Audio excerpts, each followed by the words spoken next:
Всем привет, вы на канале Tracker in Scandinavia. И как вы уже поняли по названию, сегодня мы поговорим с вами о том, как же работают водители в Норвегии, какие у них условия, и сравним, естественно, насколько они больше зарабатывают. Вот. Почему я решил эту тему рассказать? Сегодня произошла очередная встреча с водителем, который работает в норвежской компании. Он сам гражданин Эстонии, но он уже 15 лет работает в норвежской компании. Значит, работает он так же само на тягаче с полуприцепом, на трехосном, и он работает только по Норвегии, то есть он даже в Швецию не ездит. Вот, разговор получился спонтанный, и он затронул как бы тему, что вот, мол, сколько у вас зарплата. И он вначале начал с такой, то есть спросил, вот, столько вы зарабатываете?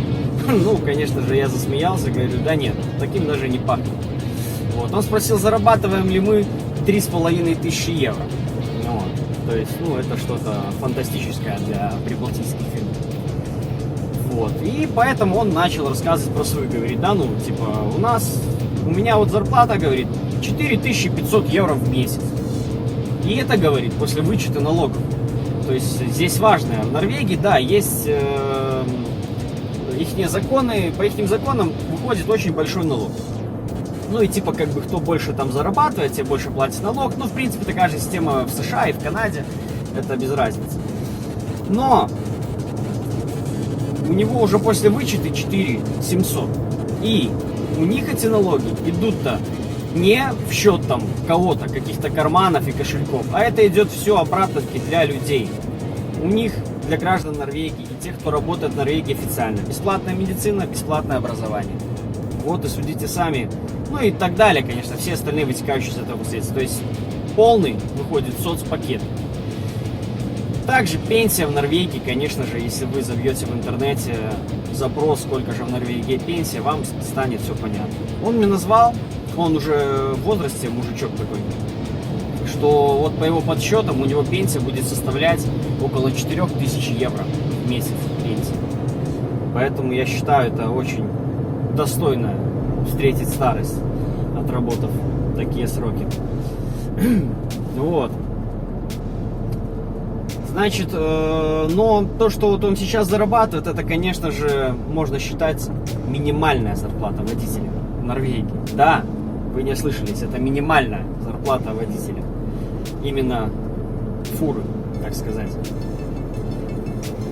Годами ранее он работал на топливовозе, на бензовозе. Он работал на бензовозе. И у него зарплата составляла, как вы думаете, сколько? 8000 евро. Ну, чуть-чуть меньше. И это после вычета налогов.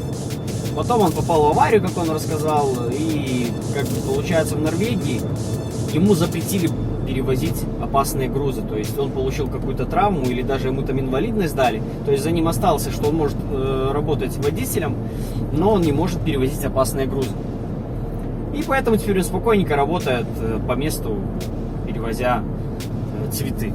Да, у них фирма занимается цветочными там всякими этими горшковыми и так далее, вот этими цветами. С Голландии привозят им в Норвегию, они уже в Норвегию с распределительного склада везут их дальше. Что еще интересно он рассказал? Я задал ему вопрос, говорю, а как же у вас вот... Я давно слышал эту информацию, что идет огромная поддержка государства на покупку электрокара в Норвегии. И да, он говорит, да, у меня Тесла, я купил себе Теслу, и за 5 лет государство ему оплачивает 60%.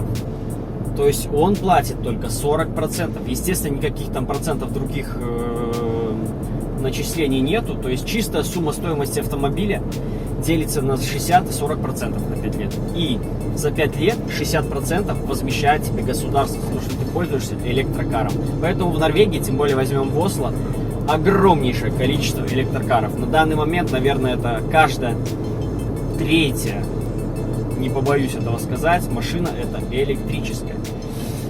У У них также специальная полоса, которая для автобусов, таксистов, по ней также спокойно могут ехать электрические автомобили. Но даже некоторые, мне кажется, Норвегии об этом сами не знают и плетутся с непонятной скоростью перед тобой на полосе, когда рядом есть пустая полоса для них. Вот.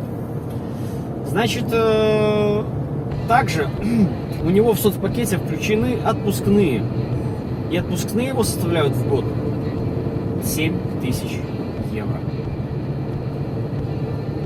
Как бы сумма внушительная. Ну да, это реальность в принципе, потому что я до этого общался и с другими водителями, такими же самыми, то есть было 2 водителя из Латвии и 2 водителя с Эстонии. Но, правда, один водитель, который был из Латвии, он работал в датской фирме. И он тоже мужик уже в старости. То есть он отработал свои сроки и сейчас спокойно работает в Дании. То есть тоже там около 10 лет. Он работает по месту, он каждый день дома. И он там тоже назвал мне примерно точно такие же расценки. Где-то 4500 евро у него по месту зарплата. Также пенсионные там огромные. И, ну, поэтому очень так это все выглядит, конечно же, круто. Что для нас, то не сказать, что Норвегия для нас пока что закрыта. Есть варианты трудоустройства, но первый же фактор, который вы должны учитывать, вы должны знать разговорный английский язык. Не базовый какой-то уровень, а хороший разговорный английский. Может быть, у кого-то были какие-то другие ситуации, может быть, даже кто сейчас смотрит, и он работает в Норвегии, и он гражданин Белоруссии, Украины или России. Интересно было бы, конечно, узнать как-то что. Я знаю точно, что очень много водителей северных регионов в Норвегии с России работают по северам, на снегоочистителях, на коммунальных каких-то службах, также на перевозках. Поэтому люди работают. Тут, если у вас есть большой опыт и подтвержденный опыт работы уже по Скандинавии и хороший английский, я думаю, вы можете пробовать проходить собеседование или отправлять резюме. Вот. Но я думаю, больше это будет, конечно же, по факту приезжать в фирму, то есть, с которой вы договоритесь, встречаться на расстоянии, находясь дома. Я думаю, вряд ли получится. Либо же это будет очень долго устроиться в норвежскую какую-то компанию. Поэтому, как говорится, все возможно. Главное захотеть. Также интересно он рассказал про то, как жилье у них покупается. Что так же самое, отработав год в Норвегии официально, вам подтвердит практически любой банк финансирование вашего жилья. Покупать жилье в Норвегии гораздо дешевле обходится, чем снимать аренду. Аренда стоит в среднем около 1,5. То есть, ну, конечно же, это зависит от региона. Чем севернее, чуть-чуть будет подешевле, чем город побольше, тем больше, меньше город меньше, это всем понятно. Вот. Но дом в районе 1500-2000 евро стоит аренда дома. Это в Осло, в районе Осло. Значит, если вы покупаете свое жилье, оно вам выходит под 0% годовых.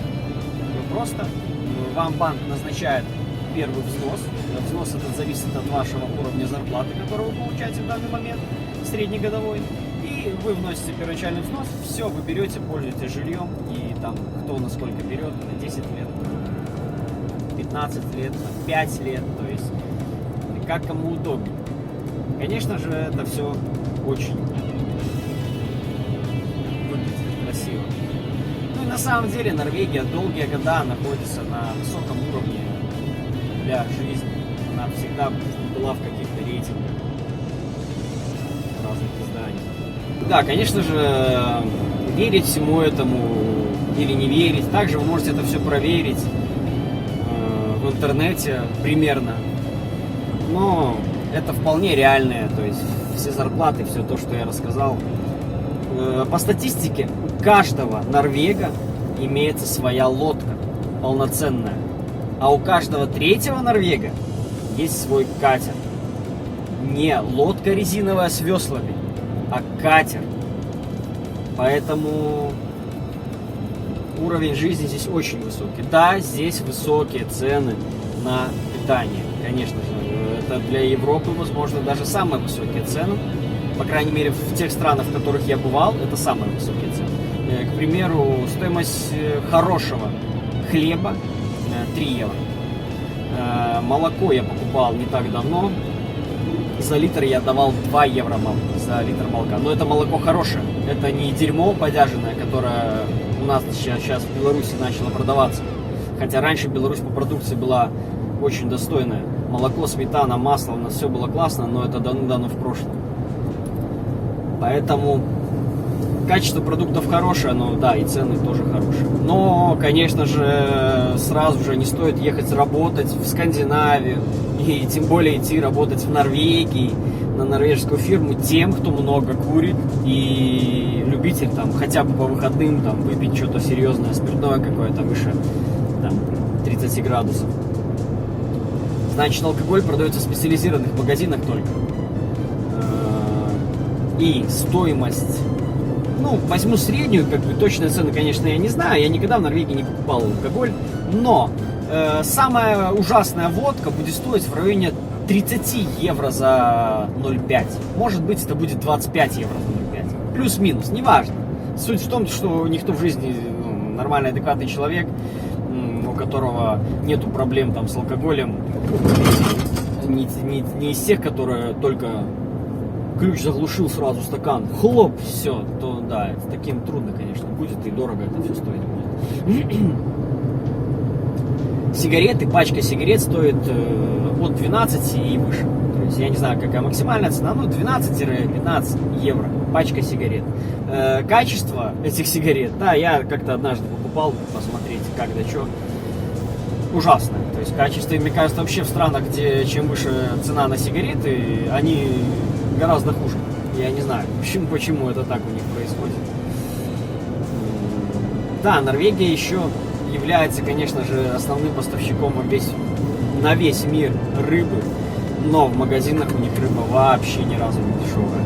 Ну, об этом мы уже поговорили, что все, цены, понятно, дорогие. То есть, я думаю, средний прожиточный такой средний прожиточный минимум составляет около, на одного человека, это в районе 700-800, я думаю, евро. Что хотелось бы еще добавить, вспомнил. Интересный такой момент. Значит, да, для работы, чтобы устроиться, нужен только английский. Раньше я слышал такую информацию, тоже от других водителей, что обязуют Норвегию, вроде бы как, после года работы сдавать там какой-то норвежский. Но этот водитель мне сказал, что сейчас это ничего не нужно, по крайней мере для водителей. То есть, насколько это правда, я не знаю. То есть, передаю просто, как он сказал. Но есть такой момент, если вы вдруг хотите, работая в Норвегии, хотите изучить норвежский, и идете учиться на курсы, вам обязан работодатель платить вашу среднюю ежедневную зарплату, полную. То есть прикольно, вы учитесь и просто еще и зарабатываете деньги. Это вообще круто, конечно. В общем, наверное, на сегодня все. Поэтому, если я где-то в чем-то ошибся или что-то неправильно сказал, не судите строго, так как первые мои видео, и сложно говорить на камеру, сложно заменять маты, которые хочется иногда сказать. Вот, конечно, можно было бы выложить конкретный набор матов вообще в сравнении зарплат. Вот, но обойдемся без этого. Как всегда, каждому свое, каждый в своей зоне комфорта работает.